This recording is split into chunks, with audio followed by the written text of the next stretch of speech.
Good morning. Happy 4th of July to everyone.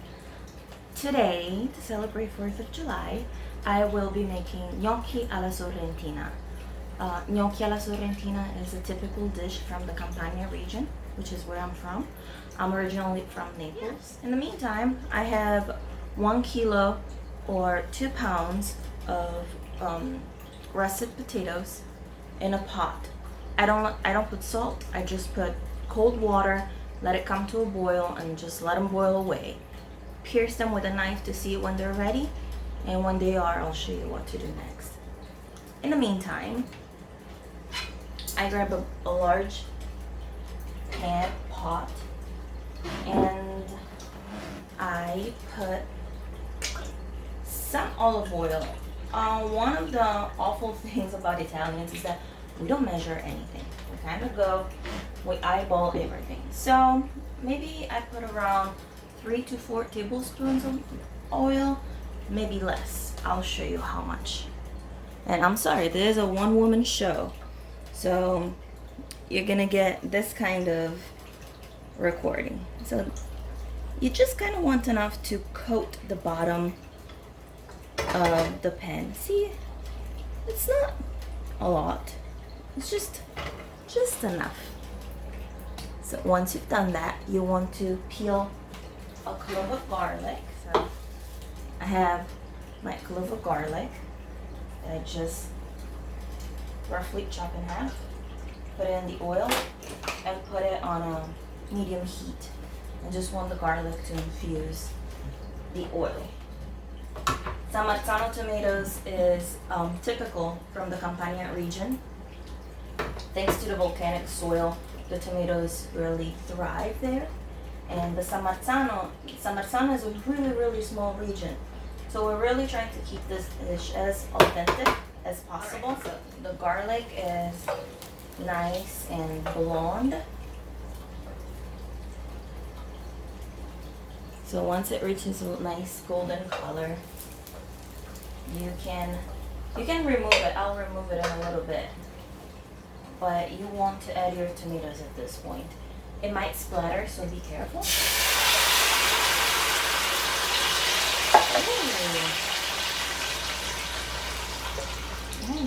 So I just added the tomatoes to the hot oil. Be careful, it might splatter. And I added some salt. I don't measure, I just kind of sprinkle it and go to taste. The great thing about San Marzano tomatoes is that they are naturally sweet. So, you know, when they tell you, oh, you may have to add some sugar to your tomatoes, so it cuts the sourness.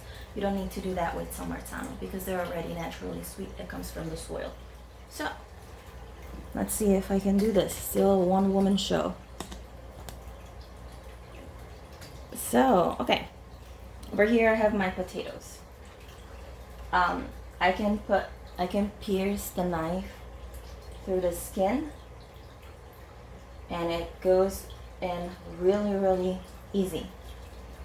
So that means they're ready.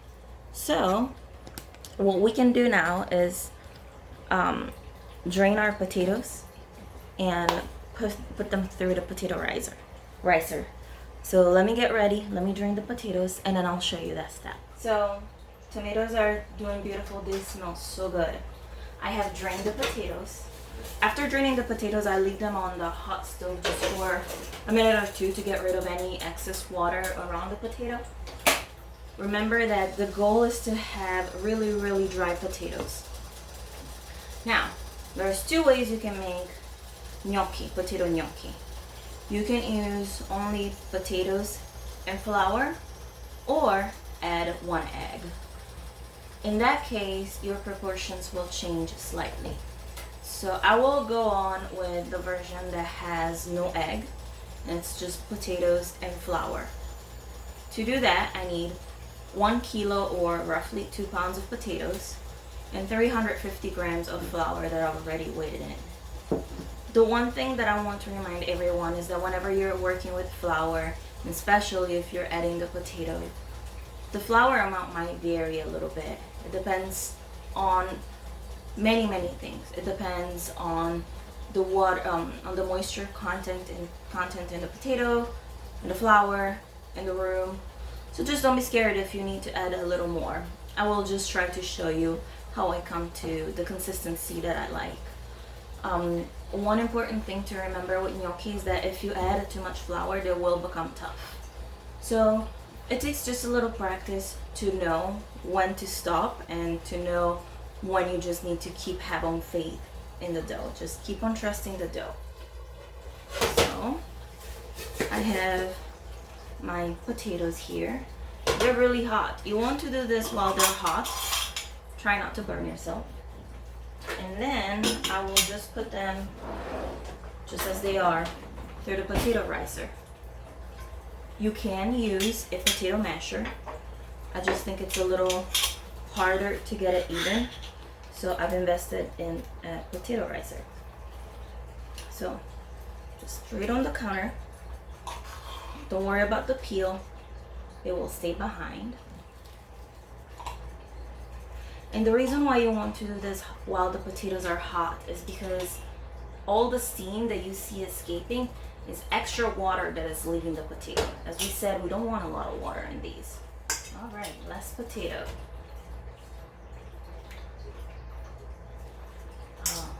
So you know you've cooked your potatoes enough when they kind of break apart. That's a really good sign. You want to cook them as much as you would cook them to make mashed potatoes. No overcooked potatoes. Nobody likes overcooked potatoes. So I did not add any salt while I was cooking the potatoes. I don't like to do that because I know I will be cooking my final product in salty water. And I just don't want to over salt it overall. So yeah, just let it cool down for a minute. You're gonna need this by hand, so make sure you can handle it. You don't want anything that is gonna scorch your hands.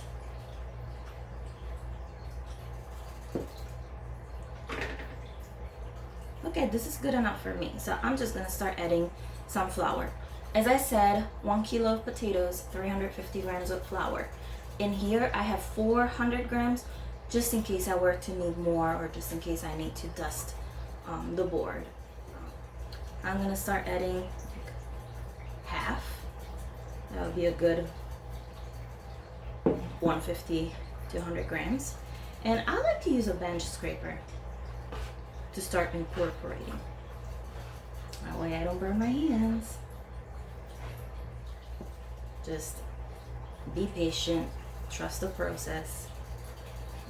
And as you can see, it will start coming together. Pause the video. So let me tell you a funny story about when I made gnocchi for the first time. Avevo chiesto a mia mamma di darmi la ricetta e lei giustamente, essendo italiana, mi disse vabbè, ci vogliono solo le patate e la farina. Vabbè mamma, quanta farina? Non troppa, ma nemmeno troppo poca. Ma che significa? Almeno quante patate devo fare? Abbastanza. Però poi devi assicurarti che non siano troppe per la farina. E io di nuovo, mamma, ma che vuol dire? Senti, non ci vuole tanta farina, è quello che prende la patata. Non avevo idea di quello che significasse. Quindi la prima volta che feci gli gnocchi non riuscivo nemmeno a formarli. Erano appiccicosi, non mantenevano la forma, niente, è una tragedia. Però sono ancora abbastanza testarda, quindi decisi, vabbè, non fa niente, li cuciniamo uguale. Almeno, sai, non saranno ottimi di consistenza, ma si possono mangiare. E niente, appena li misi nell'acqua scomparirono, si sciolsero. Quindi io ero appena sposata, stavo cercando di fare bella figura col marito, dicendo io ti faccio gli gnocchi in casa. Niente, nessuno gnocco, forse ne siamo riusciti a ricavare 10 da tutto l'impasto che noi facevamo, completamente sciolti nell'acqua. L'acqua era diventata una zuppa e niente, quindi quella giornata invece di gnocchi alla sorrentina facemmo la scarpetta nel sugo. ero molto delusa dal fatto che non riuscivo a fare ad occhio, però poi inizi a capire quando lavori con gli impasti che ti possono dare tutti i tipi di misure, ti possono dare tutti i tipi di grammi, once, tazze, cucchiai, però molto va al tatto, devi imparare col tatto. E devi anche imparare che a volte le condizioni che ci sono nella stanza possono cambiare il prodotto quando lo lavori. Quindi alla fine le misure servono, però non è che ti aiutano più di tanto. Alright, so I have the dough here, and it's not too tacky anymore, it's still pretty soft. Now remember that gnocchi will stay soft. You want the dough to not be too tough. But you kind of have to find the right balance between tough and soft. Because if it's too soft, it will break apart when you cook it. And if it's too tough, then nobody likes a tough gnocchi. It's like eating a rock. What I have here is a big cookie sheet.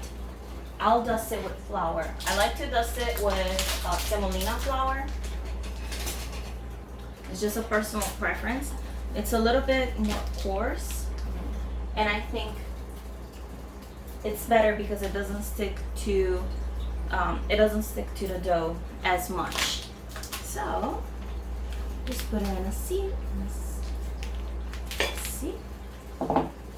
Un setaccio, quindi un po' di farina nel setaccio. Questa è farina di semola, non è rimacinata ed è un poco più ruvida, non è macinata molto fine.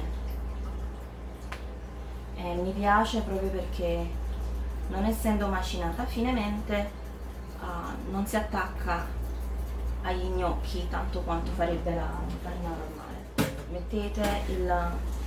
Infarinate bene la palla di impasto. Infarinate bene perché comunque proverà ad appiccicarsi un poco. È un impasto molto, molto soffice, come potete vedere. Quindi a me piace infarinare un po' di più, poi tagliate a pezzetti, infarinate bene il piano da lavoro e create dei salamini. So when it's time to work the dough, you can form it into a ball, dust it with flour because it will try to stick to your counter a little bit. It's a very soft dough. So then you want to form little ropes and cut them. Try to cut them pretty much the same size.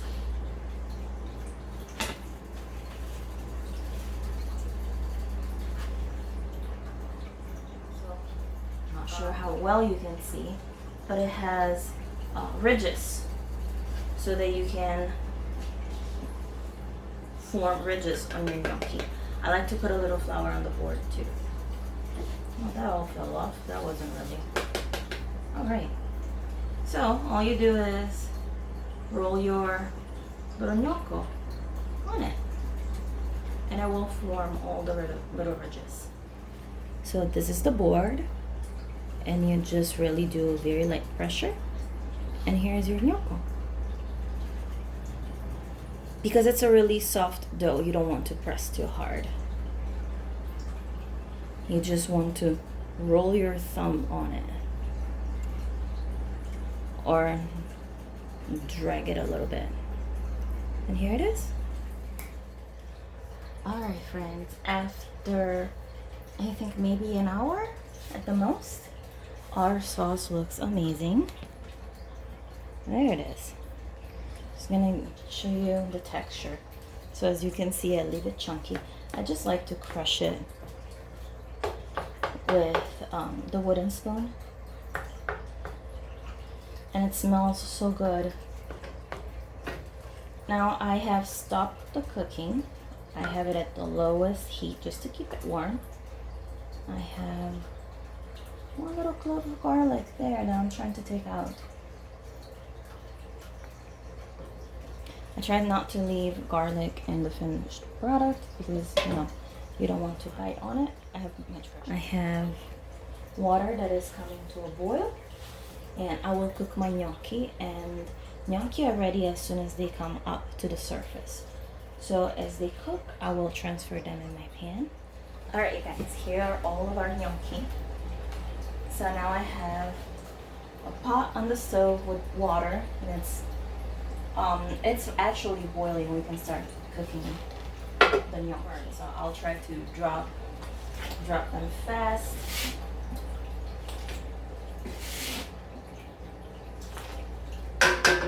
Don't forget to stir so they don't stick.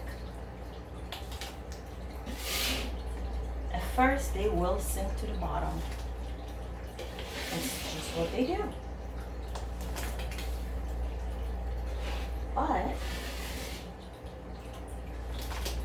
But with the heat, they'll start cooking, and they will begin to rise. Okay. So as they start floating to the top, I will scoop them up and put them into this Pyrex dish. In there, then I'll stir my sauce. I just find it's a little easier being that they're so delicate. They are ready. Look. All right.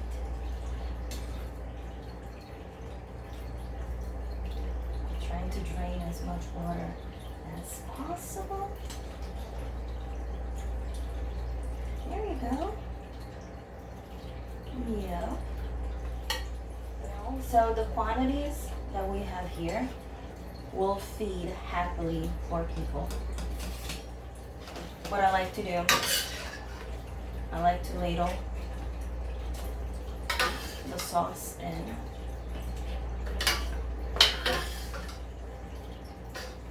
Once again, you kind of want to be delicate.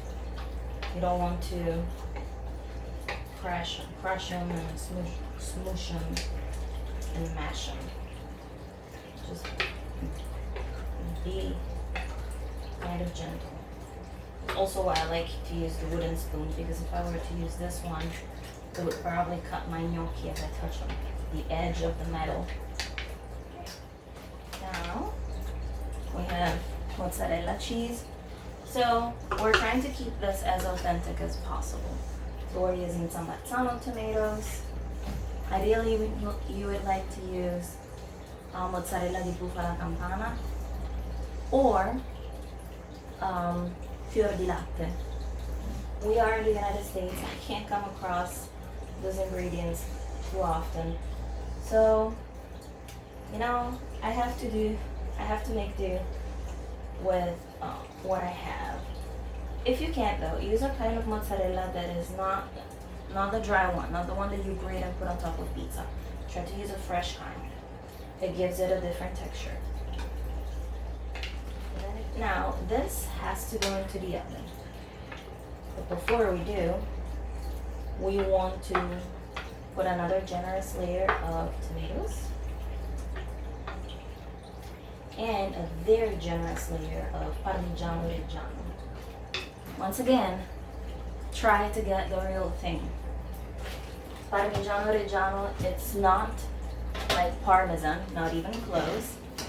And one thing that I think it's really important, if you are Italian, if you care about Italy as a country, then you should try to support it by buying their local products. It helps their economy. So I think it's really important then, as an Italian that doesn't live in Italy anymore, whenever I can, I buy Italian products. Okay, so this is gonna go in a preheated oven and 400 maybe, until it's all nice and bubbly and until the top is golden brown. As we said, the top is gonna be full of Parmesan cheese, so that's gonna make a nice crust.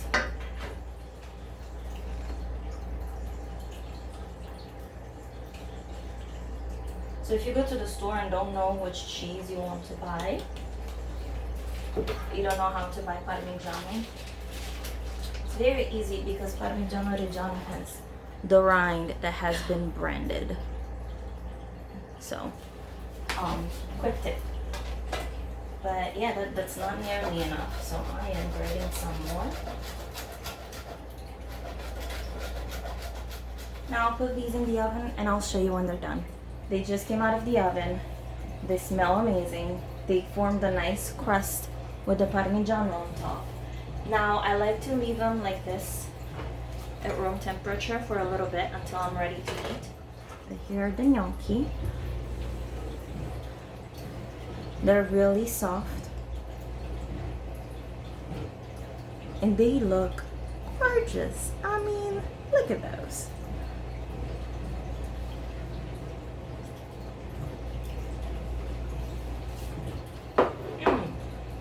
They are so good. Happy 4th of July. Be safe. And I wish you the best. This year hasn't been the best one yet. But you know, you just have to keep on keeping on. Bye guys.